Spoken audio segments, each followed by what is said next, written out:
मन की तरंग मरती कहाँ है? मन की तरंग में कितने लोग मर जाते हैं, लेकिन मन की तरंग नहीं मरती। मन की तरंग के कारण लोग मर जाते हैं। मन की तरंग में पड़कर लोग दूसरों को मार देते हैं। मन की तरंग में कितने लड़के लड़कियों ने आत्महत्या किया है। मन की तरंग में कितने लोग घर छोड़कर भागे हैं। मन की तरंग में कितनों ने पढ़ाई छोड़ दी है। मन की तरंग में कितने लोगों ने क्या क्या लालच में पड़ के कर डाला है। ये मन की तरंग कोई खतरनाक, बहुत खतरनाक चीज है। जो मन की तरंग में नहीं बहता है उसके जिंदगी का रंग बदल जाता है, ढंग बदल जाता है, उसकी जिंदगी धन्य हो जाती है। तो मन की तरंग में मत बहो। ताली भी जोर बजाओ, रात का मामला है, सो जाओगे तो। कुछ लोग ताली ऐसे बजाते उनके हथेली में लगता है फफोले पड़े, चूल्हे में जल गया हाथ, ऐसे ऐसे सोहराते। मतलब जोर से मारना चाहिए ताली। हाँ, ताली बजाना बहुत कठिन है। ये भी कठिन है। कैसे कठिन है? आदमी हर समय टेंशन में रहता है। यहाँ बहुत लोग बैठे हैं, लगता है बैठे हैं, हम देखते हैं तो बैठे हैं, लेकिन सच में उनका मन यहाँ बैठा नहीं, मन नहीं बैठा है। तो ताली बजाने का जब कोई प्रसंग आता है उनको पता ही नहीं चलता है कैसा प्रसंग आया है, बस बैठे हैं और मन कहीं अंत पंत भटक रहा, अटक रहा, ठिठक रहा है, कुछ और टेंशन है, चिंता है। जितनी ज़्यादा चिंता होगी उतना ज़्यादा तुम हंस न पाओगे, प्रसन्न नहीं रह पाओगे, ताली भी बजा नहीं पाओगे, मस्ती से जी न पाओगे और मुस्करा भी नहीं पाओगे। याद रखना, टेंशन का पहला प्रभाव तुम्हारी मुस्कान को खत्म कर देती है टेंशन, हंसी को खत्म कर देती है टेंशन, मस्ती को खत्म कर देती है टेंशन, आनंद को खत्म कर देती है टेंशन, आखिरी में तुमको भी खत्म कर देती है टेंशन। और टेंशन ये मिटती नहीं है लोगों की। बेटे फंसे हैं व्यसन में और बहुएं हैं फैशन में और सास ससुर माँ बाप है टेंशन में। बहुत टेंशन, टेंशन, टेंशन, ये शब्द बड़ा अच्छा आया है, टेंशन। बहुत लोग टेंशन में रहते। और आखिरी बात यही है कि होई है वही जो राम रचि राखा, हुई है वही जो राम रचि राखा। को कर तर्क बढ़ावे शाखा। पीलीभीत के विधायक प्रवक्ता नंद जी महाराज आए मेरे से बताने के लिए कि आपको मुख्यमंत्री योगी आदित्यनाथ ने समय दिया है, आपको चलना। मैंने कहा संभव नहीं है, हमारा प्रोग्राम लगा। तो मैं 10 बार मना किया, उन्होंने 11 बार निवेदन किया। तो आखिरी में उन्होंने कहा होई है वही जो राम रचि राखा, को कर तर्क बढ़ावे शाखा, और निकलो बाहर, अब कोई बात नहीं। तो ये चौपाई कितना टेंशन मिटाती कि होई है वही जो राम रचि राखा। तो जो राम ने रचा था वही हो गया। आपकी जिंदगी में भी कितना प्रयास कर लो, कितनी मेहनत कर लो, कितना ठोकरें लगा लो, कितना तिकड़म बना लो, पर होई है वही जो राम रचि राखा। राम कौन? ये तुम्हारा आत्मा राम, भीतर राम बैठा है। इसने जो रचा है, कर्म की जैसी रचना किया है वैसा भाग्य बना है, वही होने वाला है। इसलिए टेंशन करने की जरूरत। कितना टेंशन करके कौन मुकेश अंबानी इसमें बन गया है, कौन टेंशन करके रतन टाटा हो गया है, कौन टेंशन करके इसमें बहुत बड़ा वो हो गया है। और हो भी जाओगे तो क्या पा जाओगे। इसलिए जो हो वही होने के लिए तुम पैदा हुए हो, और जो होने के लिए तुम पैदा हुए हो वही होकर तुम बैठे हुए हो, और जो हो चुके हो उसका आनंद लीजिए और फालतू टेंशन को छोड़ दीजिए। मरने से पहले टेंशन को मार दीजिए। बोलिए सद्गुरु भगवान की जय। चिता में जलने से पहले चिंता को ज्ञान की अग्नि में जलाकर राख कर दीजिए। अंत में चिता में जल करके तुमको राख तो होना ही है, लेकिन बुद्धिमान वो व्यक्ति है जो अपनी चिंता को ज्ञान की अग्नि में जलाकर राख कर देता है। और मृत्यु तो सबकी सुनिश्चित है। इस लोक में कोई अमर नहीं है। इस लोक का नाम ही मृत्यु लोक है। कब कौन दुनिया छोड़ कर जाएगा किसी को पता नहीं। किस रोज जिंदगी की शाम हो जाएगी कुछ मालूम नहीं है। इसलिए चाणक्य से एक बहुत अच्छा प्रश्न पूछा गया कि मनुष्य के प्राणों को कौन हरता है। चाणक्य ने कहा, मृत्यु प्राणान हरति, मृत्यु प्राणों को हर लेती है। एक छोटी सी कथा पुराणों की है। एक बार गुरु जी भगवान विष्णु को लेकर देवताओं की मीटिंग पर ज्वाइन करने के लिए हिमालय पर जा रहे थे। हिमालय पर जब गरुड़ का विमान उतरा और विष्णु भगवान देवताओं की मीटिंग की सभा में चले गए। देवता लोग ज़्यादातर मीटिंग पहाड़ों पर करते हैं और देवी देवता ज़्यादातर पहाड़ों पर ही रहते हैं। ये तो कुछ देवी देवता हैं जिनको हम लोगों ने यहाँ रख लिया है। बाकी वैष्णो देवी पहाड़ पर, अम्बा देवी पहाड़ पर, और कौन कौन देवी, खुड़िया, खुड़ियार, उमिया, ममलेश्वरी, डमलेश्वरी, बहुत देवी है। हर प्रदेश की अलग अलग देवी, अलग अलग देवता है। एक से एक झंडेल देवी बैठी है। छत्तीसगढ़ प्रदेश में गया तो बोले बमलेश्वरी देवी यहाँ रहती है। तो हमने कहा कहाँ रहती हैं? बोले ये पहाड़ पर। मैंने कहा ये हमारे यहाँ तो बमलेश्वरी नहीं है, लखीमपुर में तो संकटा देवी है, सबका संकट दूर करती हो। लखीमपुर संकट में फंसा है, हर साल बाढ़ का संकट आता है, संकटा देवी खुद डूबने से बचती। तो बोले वो संकटा देवी, संकट आएगा लेकिन टल जाएगा। संकट नहीं आएगा ऐसा नहीं है, संकट आएगा। संकट नहीं आएगा तो संकटा देवी का महत्व क्या होगा? संकट आएगा लेकिन संकट में कुछ विकट होगा नहीं, संकट टल जाएगा। इसलिए वो संकटा देवी है। संकट आने को नहीं रोकेंगी, पर आएगा तो कुछ खतरा नहीं होगा, इसके लिए संकटा देवी वो संकट मिटाती है। कितने लोग पूरे लखीमपुर शहर के मंदिरों में घूमते रहते हैं दोपहर तक। इस मंदिर में उनको किसी देवी देवता पर विश्वास ही नहीं है।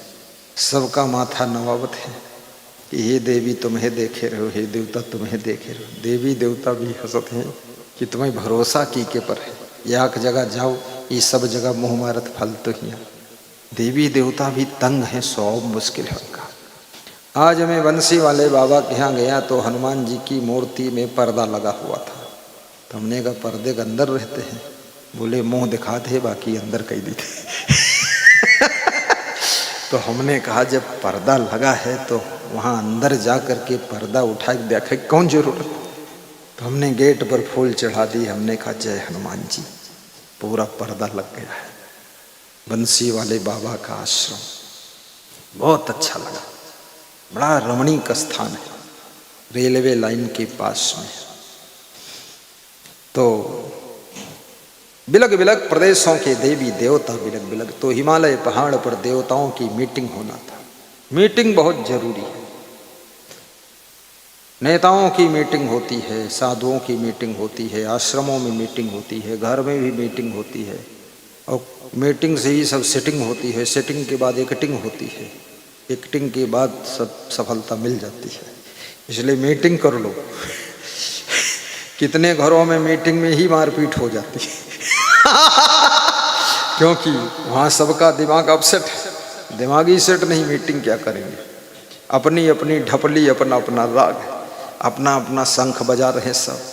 पत्नी कहती ऐसा होगा, पति कहता वैसा होगा, बेटा कहता भैंसा होगा, और बाप कहता पैसा होगा। तो सासू उठती है, बोले ऐसी के तैसी वैसा होगा। तालमेल ही नहीं लोगों में, सिटिंग नहीं बैठती, सब अलग अलग खींचाता नहीं। एक ही जादू। थोड़ा जोर से हंसना भी सीखो। मैं जानता हूं तुम तादाद से ज़्यादा दुखी हो, तादाद से ज़्यादा चिंता में हो, क्योंकि तुम्हारे चेहरे रीडिंग कर लिया हूँ।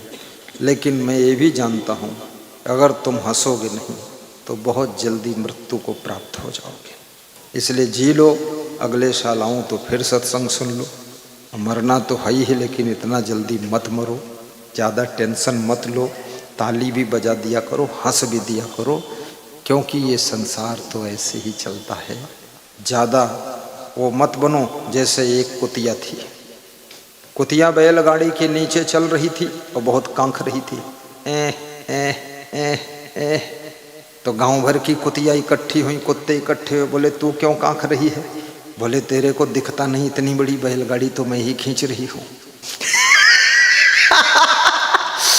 थोड़ी दूर बैलगाड़ी बढ़ी, आगे एक गड्ढा पड़ा, गड्ढा में बैलगाड़ी का पहिया गिरा और धुरा टूट गया, और धुरा टूट कर उसी कुतिया की पीठ पर गिरा जो नीचे चल रही थी बैलगाड़ी की छाया में।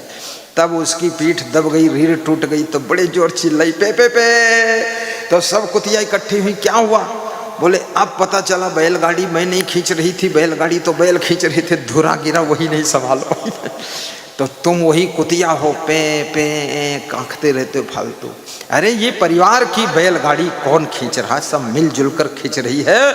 और बिजनेस की बैलगाड़ी हो, सर्विस की बैलगाड़ी हो, देश की बैलगाड़ी हो, आश्रम की बैलगाड़ी हो, कोई एक आदमी खींचता ही नहीं है। जितने घर के लोग हैं सभी परिवार की गाड़ी को खींचने में मदद करते हैं। इसलिए तुम अकेले इतनी चिंता मत करो, हंसी खुशी से रहो और ठहाका लगाकर बैलगाड़ी परिवार की खींचते रहो। जय हो, जय हो। तुम ही मेरे मंदिर, तुम ही मेरी पूजा, तुम ही देवता हो, तुम ही देवता हो। गाओ। तुम ही मेरे मंदिर, तुम ही मेरी पूजा, तुम ही देवता हो, तुम ही देवता हो। तुम समझने की बात है,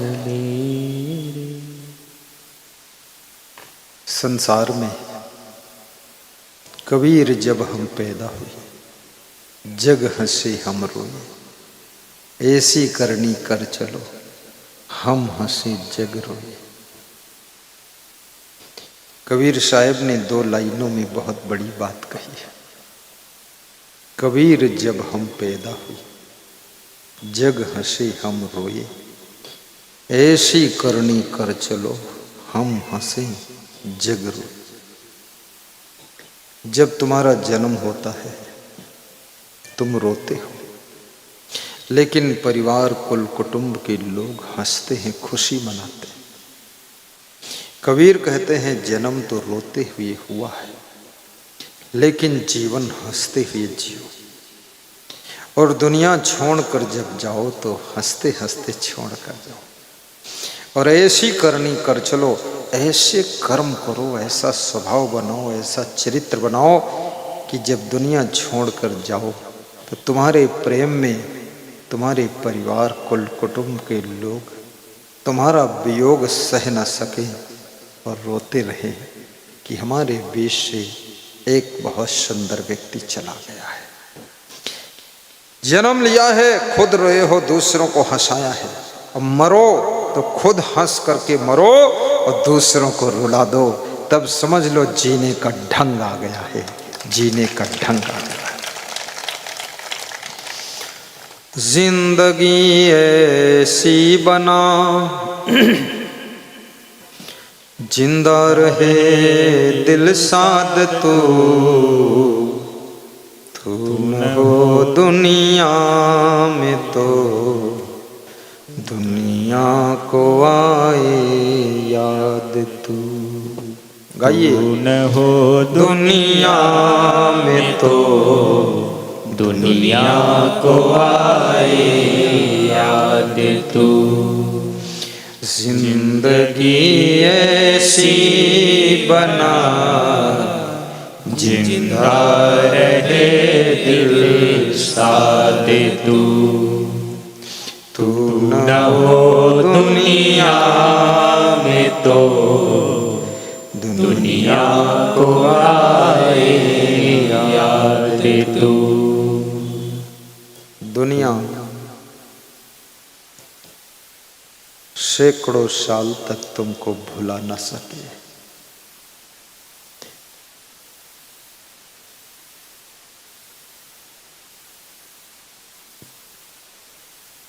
600 वर्ष हो गए, तुलसी और कबीर को लोग भूल न सके।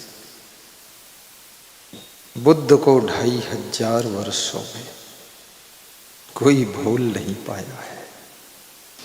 राम भगवान, कृष्ण भगवान को कितने युग हो गए, भुलाए भूलता नहीं। हनुमान जी भूलते नहीं। जीवन में कुछ विशेष शुभ कर्म कीजिए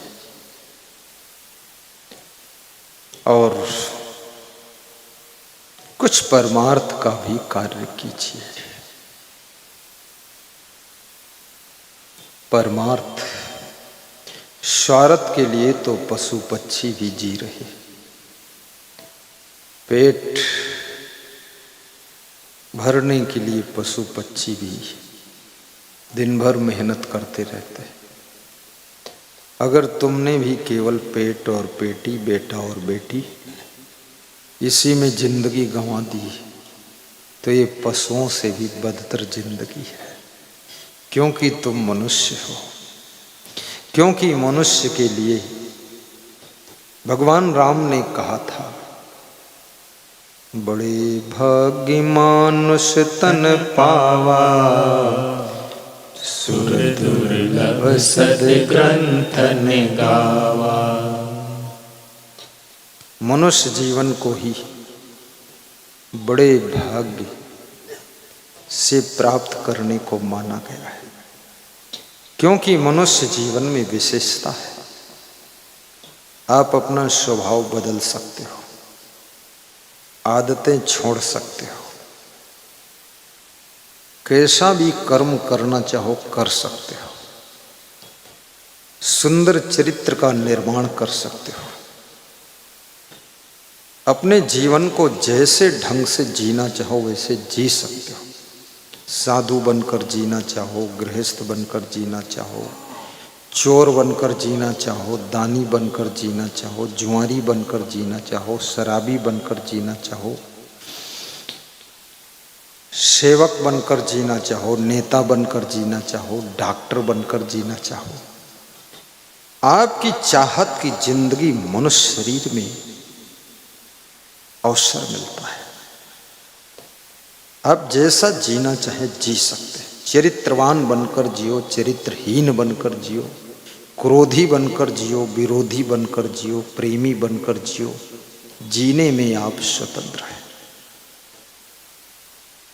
लेकिन इतना याद रखना, जिस ढंग से जियोगे उसका फल भी आपको भोगना पड़ेगा। जिंदगी बहुत अद्भुत है। जीना ऐसा जीना हो कि जी न किसी का तड़पाए तू, मरना ऐसा मरना हो कि मर कर फिर ना आए तू, मरना ऐसा मरना हो कि मर कर फिर ना आए तू।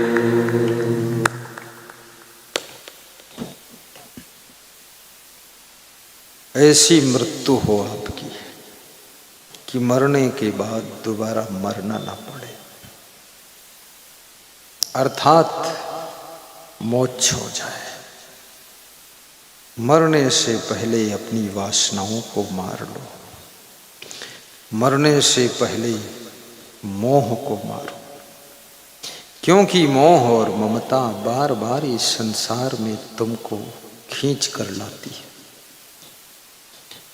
इसलिए तुम मरो उससे पहले मोह को मार दो। कैसे मोह को मारोगे? मोह सकल व्याधि निकर मूला, जेहि ते पुण्य उपजई बहुसूला। मोह सकल व्याधि निकर मूला, जेहि ते पुण्य उपजई बहुसूला। माया मोह कठिन कठिन संसारा, यह विचार न काहू विचारा। माया मोह कठिन सब दोहराइए, ताली बजाकर दोहराओ, प्रसन्न होकर। यह विचार न काहू विचारा। माया मोह कठिन है फंदा, करे विवेक सोई जन बंदा। माया मोह कठिन है फंदा, करे विवेक सोई जन बंदा। बहुत कठिन फंदा है। बड़े बड़े अफसर, बड़े बड़े मिनिस्टर और बड़े बड़े बुद्धिमान बलवान पहलवान माया मोह के फंदा में बंध जाते, फंस जाते। ये साधारण बंधन नहीं है। लोहे की जंजीर के बंधन को तोड़ना आसान है, मोटे रस्से के बंधन को काटना आसान है, लेकिन मोह ममता के बंधन को तोड़ना बहुत कठिन है। ममता तू न गई मेरे मन से, रो रो करके लोग पंक्तियां गाते हैं, फिर भी ममता जाती नहीं है। ममता तू न गई मेरे मन से, ये बहुत कठिन है। किसी घर में माँ और बेटे में लड़ाई हो गई है। ऐसे लड़ाई तो रोज होती थी, लेकिन उस दिन ज्यादा ही हो गई। कितने घरों में रोज लड़ाई होती है। पति पत्नी में लड़ाई, सास बहू में लड़ाई, पिता पुत्र में लड़ाई, माँ बेटे में लड़ाई, भाई भाई में लड़ाई। कितने लोगों का घर तो महाभारत का कुरुक्षेत्र है। बिना लड़े न तो नाश्ता करते हैं, न बिना लड़े सोते हैं। बड़े पहलवान लोग हैं, ऐसा भिड़ जाते हैं। और लड़ते लड़ते 20 साल हो गए, 30 साल हो गए, न किसी की हार हुई न जीत हुई, बराबर युद्ध चल रहा है। महाभारत में भी फाइनल हो गया था कि पांडव जीत गए, कौरव हार गए, लेकिन इनके घर घर की महाभारत में फाइनल ही नहीं हो रहा है। मर जाएंगे पर हार जीत फाइनल नहीं होगी। लड़ाई क्यों होती है? क्रोध और अहंकार जब बढ़ता है तभी लड़ाई बहुत होती है।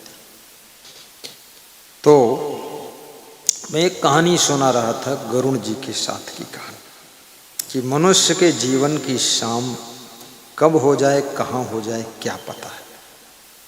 तो गरुड़ जी ने विष्णु भगवान को विमान से उतारा और मीटिंग कक्ष के बाहर खड़े थे। उसी समय फिर यमराज आए। यमराज का वाहन भैंसा है। यमराज भैंसा पर बैठते हैं।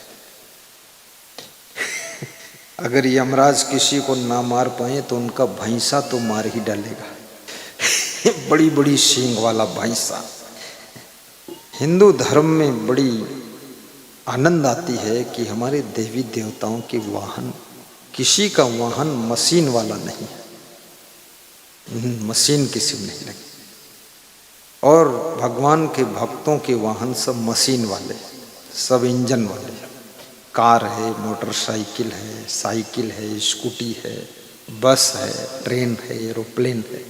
लेकिन देखिए वाहन कैसा है। शंकर भगवान ने अपना वाहन बैल को चुना है, इसलिए बैल को बहुत पीटना मत, शंकर भगवान दुखी हो जाएंगे। शंकर भगवान के पुत्र गणेश भगवान ने वाहन चूहे को चुना है, अब चूहे को मारना मत। मैंने मध्य प्रदेश में भक्तों से कहा चूहे पर दया रखना, चूहा गणेश का वाहन है। तो बोले गुरुदेव हम तो दया करेंगे, पर गणेश जी को कह दो कि अपना वाहन थोड़ा कंट्रोल में रखें। सब फसल काट रहा है और सब घर में नुकसान करता है। चूहा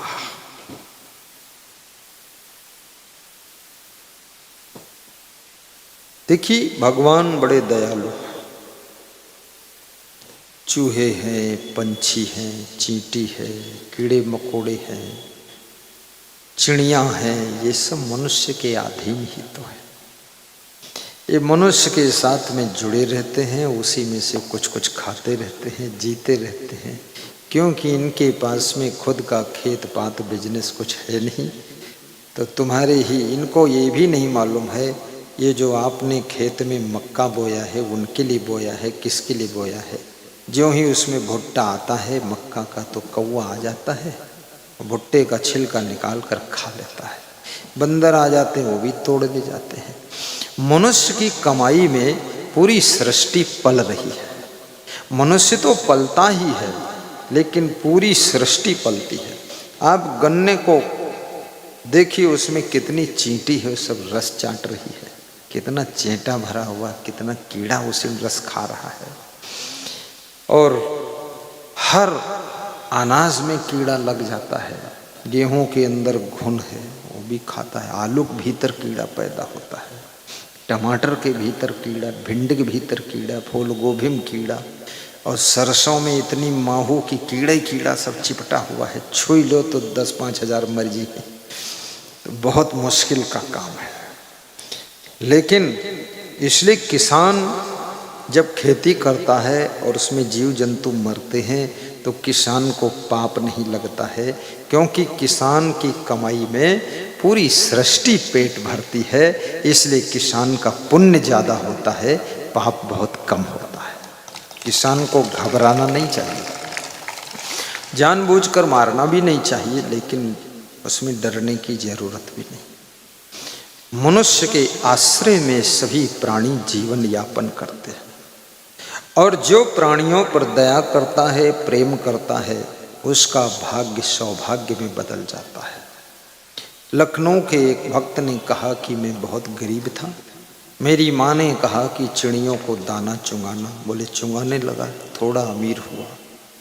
फिर माँ ने कहा बंदरों को कुछ खिलाया करो बेटा, तो बंदरों को खिलाना शुरू किया, थोड़ा अमीरी और बढ़ी। फिर माँ ने कहा थोड़ा गरीबों के लिए भी कुछ कर दिया करो, तो गरीबों के लिए करने लगा, तब से मैं गरीब ही नहीं रहा हूँ। और मैंने 200 ऑटो रिक्शा गरीबों को दान दिया, 200 ऑटो रिक्शा। बोले जो भीख मांगते थे और इधर उधर घूमते थे उनको दान दे दिया कि भीख मंगवाओ, इसको चलाओ, पैसा कमाओ। और आज भी कह रहे थे मैं 500 गरीबों की झोपड़ी में दिवाली में 500 किलो मीठा देने जाता हूँ, पटाखा देने जाता हूँ, अपने 50 कर्मचारियों को लगाता हूँ, सबको बांटता हूँ, और मेरा मन होता है कि सेवा करो। याद रखना, जब तुम दूसरों की सेवा के लिए दिल को अपने बड़ा करते हो तो ये कुदरत अपना बड़ा खजाना तुम्हारे लिए खोल देती है, क्योंकि कुदरत समझ जाती है तुम कुछ बड़ा करने वाले हो, इसलिए तुम्हारी व्यवस्था बना देती है।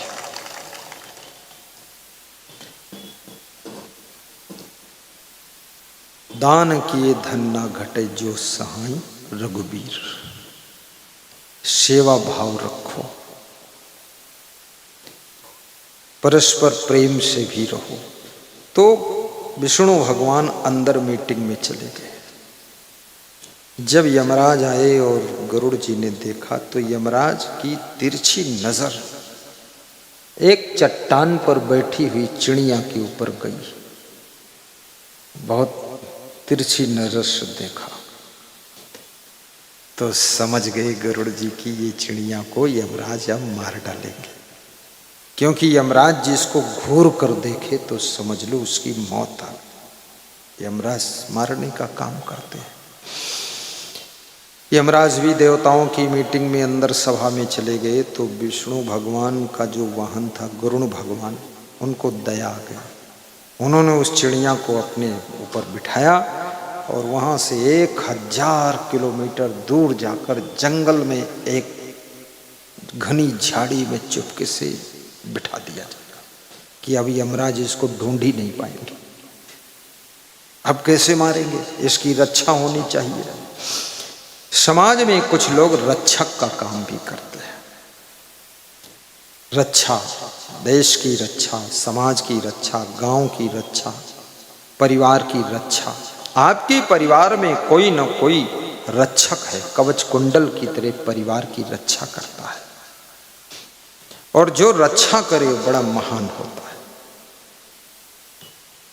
कोई समस्या आती है क्षेत्र में, वहां कोई नेता रक्षा के लिए पहुंच जाता है, बाढ़ आए तो पहुंच जाता है। रक्षा करना भगवान का गुण है। और झट से छोड़ करके उस चिड़िया को वहां रख करके गरुड़ जी वापस आ गए। देवताओं की मीटिंग खत्म हुई, सब देवता बाहर निकले, यमराज निकले तो गरुड़ जी से पूछा, यहाँ एक चिड़िया बैठी थी चट्टान पर, वो कहाँ गई? तुमने कुछ गड़बड़ किया है क्या? तो गरुड़ जी ने कहा, उसको मैं 1000 किलोमीटर दूर घने जंगल में झाड़ी के भीतर छुपा के रख दिया, क्योंकि आपने घूर कर देखा था उस चिड़िया को, तो मैं समझ गया था अब वो बचेगी नहीं, तुम मारोगे उसको, तो मैं उसको दूर छोड़ा। बोले धन्य हो गरुड़ जी, मुझे यही चिंता थी, इस चिड़िया को 1000 किलोमीटर पर उसी जंगल में घनी झाड़ी में ही इसकी मौत थी, और ये बैठी यहाँ है 1000 किलोमीटर दूर चट्टान पर हिमालय में बैठी है, ये वहाँ पहुँचेगी कैसी? तुमने बहुत दया कर दिया, वहाँ पहुँचा दिया। अब 5 मिनट के बाद इसकी मौत है, अब हम आराम से इसको मार सकेंगे। तो गरुड़ जी ने कहा, हमने तो चिड़िया के मरने में ही मदद कर दिया, यहीं रहती तो ज़्यादा ठीक था। इसलिए याद रखना, मृत्यु तुम्हारी जिस स्थान पर होती है वहां तुम ऑटोमेटिक पहुंच जाओगे। इसलिए मृत्यु की चिंता मत करो, जीवन जीने की चिंता करो। जिंदगी कैसे जीना है और जीवन ऐसे जियो कि मृत्यु भी अमृत बन जाए। उल्टा नाम जपत जग जाना, वाल्मीकि भय ब्रह्म समाना। वाल्मीकि भय ब्रह्म समाना, उल्टा नाम जपत जग जाना।